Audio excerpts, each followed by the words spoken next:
Dad used to compete in Matamoros, San Fernando, Rio Bravo, Wow. all the way up to Monterrey. Wow. And he used to compete with a friend of his named Elpidio Gamundi. And I don't know if you've ever heard that I've name, never but heard that guy him. is very famous back then. Wow.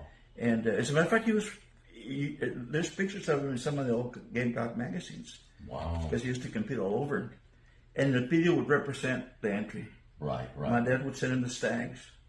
This time of year, they would use mostly stags, like Stags. 15 to 18 months. Wow. Because at this time of year, the older males are dropping feathers, Right, right. but the younger stags are They're not. holding feather. Yeah. Exactly. And so he considered that an advantage. Wow. But man, he was years and years and years and years he was down there. Wow.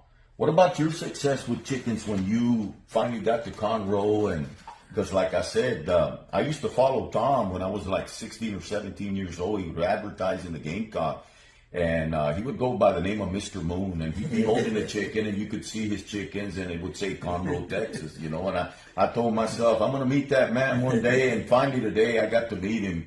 You know, and that's why I want to have this little interview with him. But I'm sure Tom had very, very good chickens as well, you know, when he was a younger man, you know. But tell me a little bit about the chickens that you had here in Conroe. I was kind of out of it, you know. Once I got married and I went to work for a company where I'd have to travel a lot and I'd get transferred to something. But I kept my chickens at my dad's place in Edinburgh. Okay, okay. And then when I moved back up here I moved up here in '72 for work, and then I went back to the valley '81 to '83.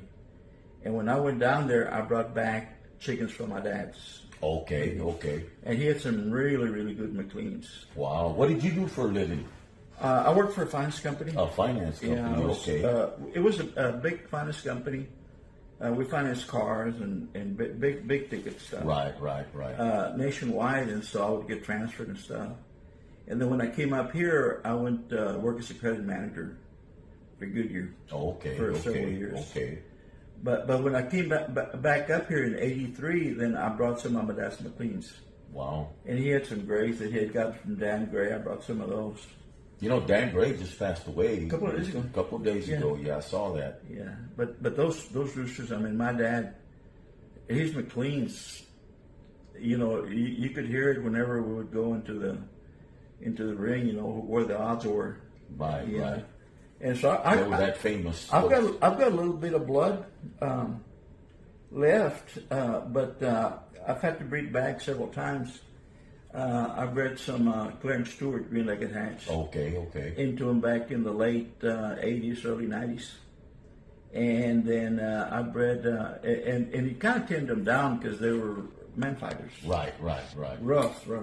right. And then I now the stuff I have has a lot of the Curtis Blackwell hatch Wow. and a little bit of the Harold Brown Red Fox. So, do you say those hatch chickens are mainly for the spur, or do you think they're good in the Mexican deal as well? Well, they're mainly for the spur. I had a customer from Mexico City that would all he wanted was some of the McLeans, Right. and he would say, you know, he'd come by each year. He'd come buy some entries for me, and he'd say, "Man, those McLeans are really.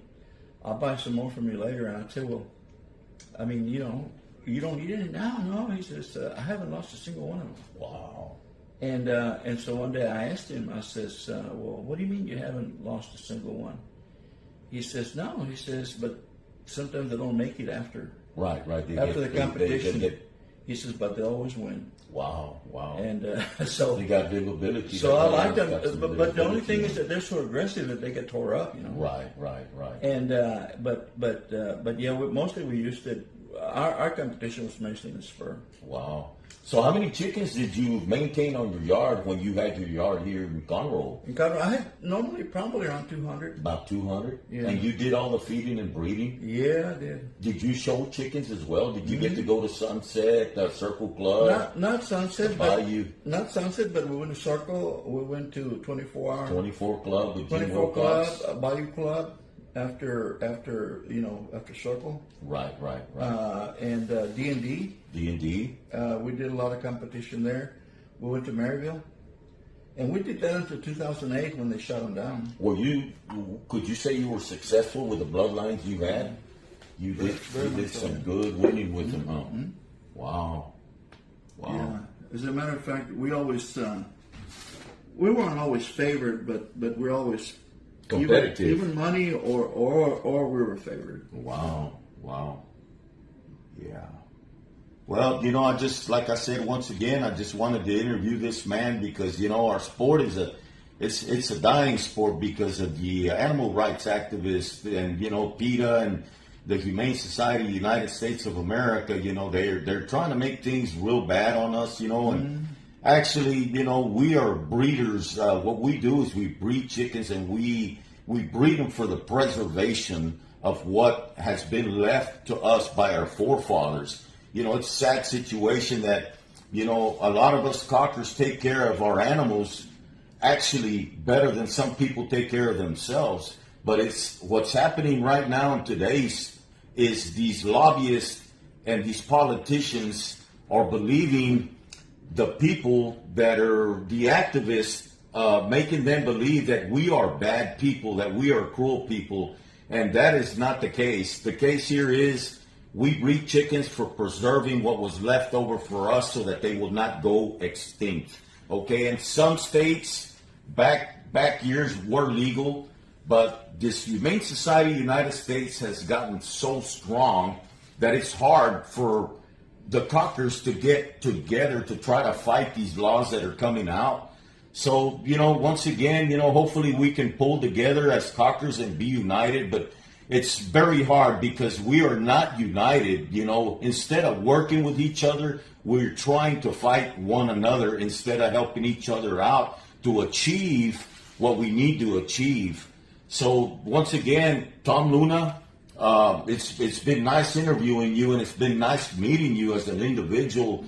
And I'm glad to call you my friend. We're friends. I'm glad to call you my friend, and I thank you for letting me interview you. Thank you. And I'd like to say something about the people that are in the sport. Because year after year after year since I was a young man, most of the people that were successful were serious, honest men. Right. Family men. Right. Businessmen. Right. Back in the old days, they used to call it the sport of kings. Right.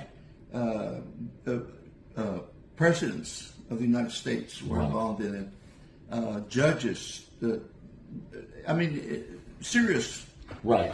Gentlemen. Yeah, gentlemen. Right. And but as it is always when people want to be political, anytime there's a bad apple, then they put that all over the TV and all over the news. One instance, has always been enough to put us in the bad light. Right. And the only other thing that I would say